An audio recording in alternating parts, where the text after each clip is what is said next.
kukuletea matangazo yetu kutoka mashariki mwa Jamhuri ya Kidemokrasia ya Kongo. Na kama ndo mara kwanza unakutana nasi kupitia mtandao wa YouTube, basi tunakuomba kufanya kitu kimoja, usisahau kusubscribe, kulike, comment na kushare.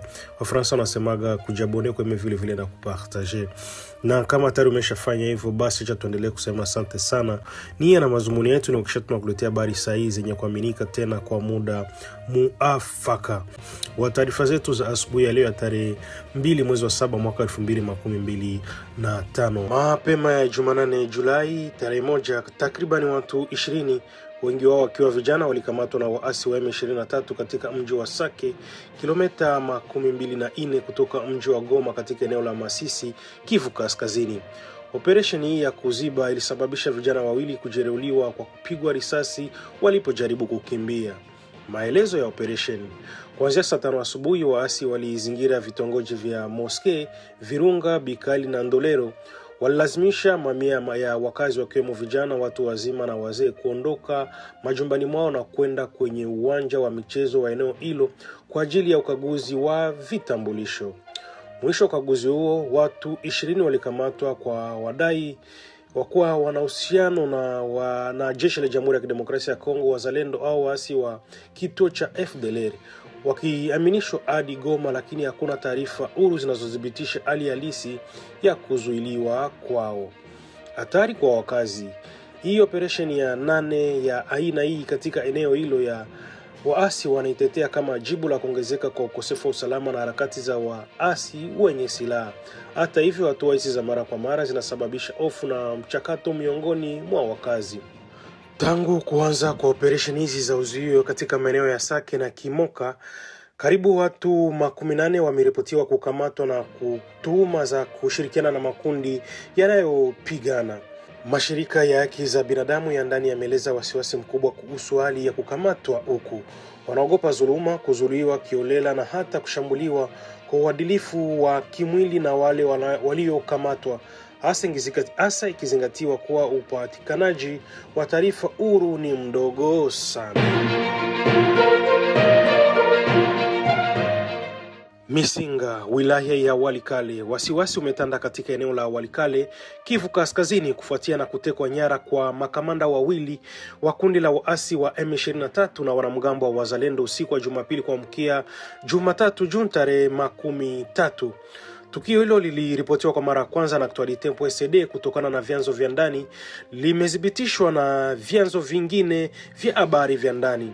Kwa mujibu wa taarifa, makamanda hao wawili ambao utambulisho wao bado hujafahamika walikamatwa wakiwa safarini katika vijiji vya Kirumburu na Muuli katika kundi la Ikobo. Inaarifiwa kuwa wanamgambo wa wazalendo waliwapeleka mateka hadi Buhimba, eneo ambalo limetajwa kuwa makao makuu yao. Kufuatia tukio hilo, waasi wa M23 walianza msako mkali katika misitu ya Kirumburu na Muuli siku ya Jumatatu, wakitafuta wenzao waliotekwa na wahusika wa kitendo hicho. Hata hivyo, msako huo kuzua matunda. Katika harakati hizo, wakulima waliokuwa mashambani mwao walilazimishwa kuondoka ili kupisha operesheni za waasi hao. Hali hii imezua hali ya wasiwasi na hofu, ikielezwa kama Pisco na mmoja wa viongozi wa eneo hilo na kuharisi shughuli za kila siku za wananchi. Hadi kufikia jioni ya Jumatatu, hatima ya makamanda wawili waliotekwa ilikuwa bado haijulikani. Eneo la Walikale limekuwa uwanja wa mapigano ya mara kwa mara kati ya vikundi mbalimbali vyenye silaha, ikiwemo waasi wa M23 na makundi ya wanamgambo wa kujiamini ya wazalendo. Kundi la Iboko na hasa eneo la Buhimba limetajwa katika ripoti za hivi karibuni kama eneo lenye shughuli nyingi za wazalendo na mapigano ya mara kwa mara na waasi wa M23. Tukio hili la utekaji nyara limezidisha hali tete ya usalama katika eneo na kuongeza ukosefu ya kulipizana kisasi, jambo linaweza kuathiri zaidi maisha ya raia wasio na hatia. Mashirika ya binadamu yamekuwa yakionya juu ya hali mbaya ya kibinadamu huko Walikale kutokana na mzozo unaoendelea. Na tujelekeze huko tarafani Fizi, maeneo ya Minembwe. Tofauti na taarifa zimeibuka kufuatia kuanguka kwa ndege isiyojulikana katika eneo la milima karibuni na Minembwe katika eneo la Fizi ndani ya Jamhuri ya Kidemokrasia ya Kongo siku ya Jumatatu Juni tarehe 13. Wakati jeshi la taifa la Jamhuri ya Kidemokrasia ya Kongo ikieleza tukio hilo kama ukiukaji wa anga ya nchi, viongozi wa jamii ya Banyamulenge wanadai kuwa ndege hiyo ilikuwa ya kibinadamu na ikileta msaada muhimu kwa wakazi wa eneo hilo. Katika taarifa rasmi iliyotolewa na jeshi la Jamhuri ya Kidemokrasia ya Kongo, ilisema kuwa rada zake zilinasa ndege hiyo ikiingia kinyume cha sheria katika anga za Kongo bila idhini. Taarifa hiyo iliongezwa kuwa baada ya taratibu za kawaida za ukaguzi, jeshi la Jamhuri ya Kidemokrasia ya Kongo ilichukua hatua staki kuhakikisha usalama wa anga yetu na kulinda mamlaka yetu ya kitaifa. Hata hivyo, taarifa hiyo haikueleza wazi uwapo wa jeshi ilihusika katika kugundua ndege hiyo. Vyanzo vya ndani viliripoti kuwa ndege hiyo ilionekana kupoteza mwelekeo kabla ya kuanguka. Toleo linalopingana. Madai ya jeshi yamepingwa vikali na Moise Nyarugabo, mbunge wa zamani na kiongozi anayeheshimika katika jamii ya Banyamulenge. Kulingana na Moise Nyarugabo, ndege hiyo ilikuwa imekodiwa na watu wa jamii hiyo ili kusafirisha dawa na vifaa vya matibabu kwa ajili ya wakazi wanaokabiliwa na hali mbaya ya kibinadamu katika maeneo ya juu ya Fizi.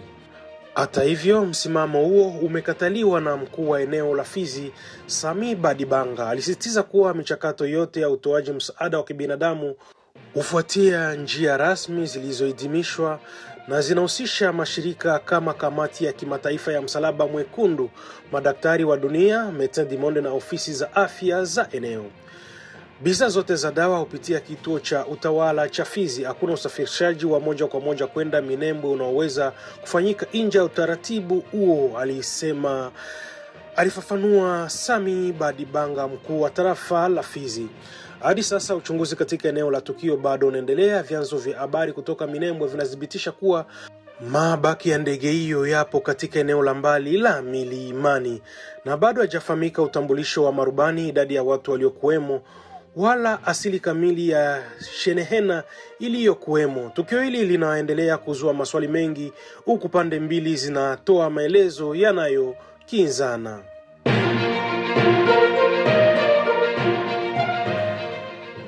Na tubaki huko tarafani Fizi ambako Jean-Jacques Elakano, makamu wa gavana, amechukua hatua madhubuti kukomesha miundo sambamba ya utawala na vizuizi haramu vya malipo vilivyowekwa na wazalendo katika maeneo ya Fizi na Baraka.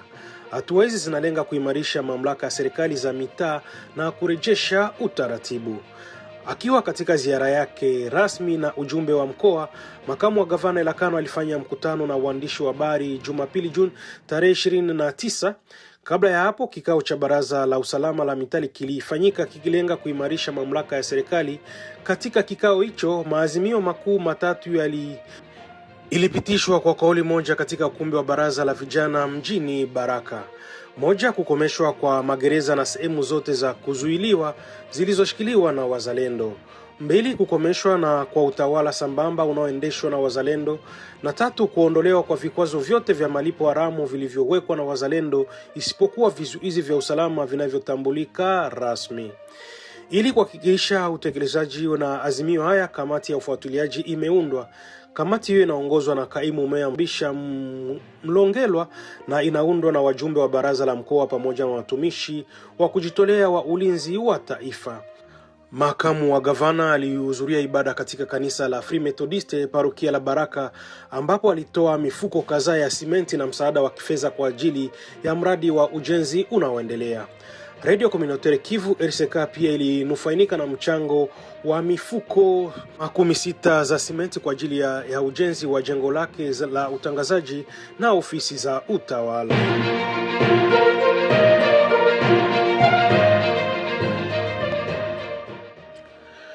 Jumba la kaburi linaendelea kujengwa mjini Kinshasa kwa heshima ya Jenerali Peter Chirimwami ambaye alifariki dunia akiwa vitani wakati wa mapigano ya kuteka mji wa Goma mapema mwaka huu.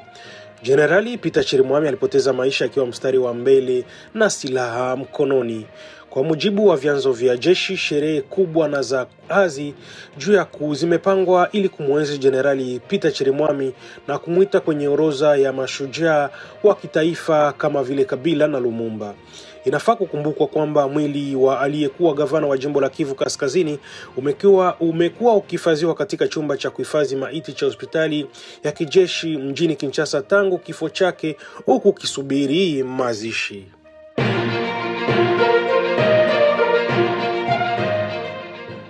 Waliohitimu shule za msingi nchini kote walianza mitihani wao wa kitaifa wa kumaliza elimu ya msingi. Julai 1 katika eneo la Walikale, wanafunzi wa shule za msingi kutoka tarafa 4 za mkoa pia walishiriki. Jambo la kipekee mwaka huu huko Walikale ni kwamba hata wanafunzi kutoka maeneo yenye usalama tete walifanya mitihani yao. Kinyume na matarajio, hii inajumuisha wanafunzi kutoka shule za msingi zinazofanya kazi katika kundi la Kisimba, ambapo idadi ya watu inarejea polepole majumbani mwao. Kwa mfano, wanafunzi kutoka maeneo ya Banankoyo na Banamuria walisafiri kutoka porini hadi Pinga kufanya mitihani wao. Wanafunzi wa eneo la Banakindi walikwenda Kalonge, Kalembe kushiriki tukio ili licha ya hali ya usalama kutokuwa shwari. Huko Kashebere na Kibati katika kundi la Luberiki, maeneo yaliyo chini ya udhibiti wa waasi wa M23, mitihani huo pia uliheshimiwa. Hii inatokana licha ya uvumi uliokuwa kukienea katika eneo hilo kuhusu uwezekano wa shambulio kutoka kwa wazalendo dhidi ya waasi wa M23. Vile huko Bulesa, mji mwingine unaoshikiliwa na waasi wa M23 na kundi la Ikobo, wanafunzi wa shule la msingi walifika kutoka vijijini tofauti kufanya mitihani yao licha kukosekana kwa utulivu na usalama katika eneo hilo.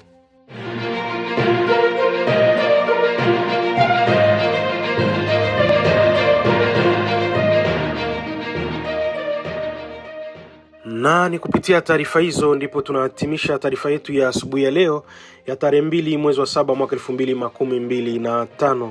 Na hii ni Kivu News Info, tunaendelea kutolea matangazo yetu kutoka mashariki mwa Jamhuri ya Kidemokrasia ya Kongo. Kama ndio ilikuwa mara kwanza, basi unakutana nasi kupitia mtandao wa YouTube. Basi tunakuomba kufanya kitu kimoja, mpenzi msikilizaji, usisahau kusubscribe, kulike, comment na kushare.